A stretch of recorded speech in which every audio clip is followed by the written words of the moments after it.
చాలా వరకు శరీరానికి సంబంధించిన రుగ్మతలకు లోనవుతూ ఉంటారు.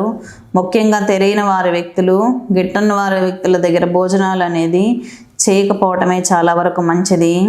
ముఖ్యంగా బట్టలు అనేది మీరు ధరిస్తున్న బట్టలు ఎదుటి వ్యక్తులకు ఇవ్వకుండా ఉండడమే చాలా వరకు మంచిది.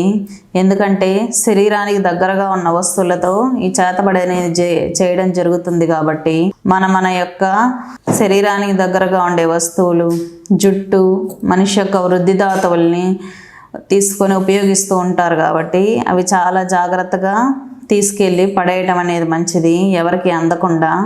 ఈ విధంగా కొన్ని జాగ్రత్తలు తీసుకోవడం ద్వారా అమావాస్య ప్రభావం నుంచి చాలా వరకు తప్పించుకోవచ్చు.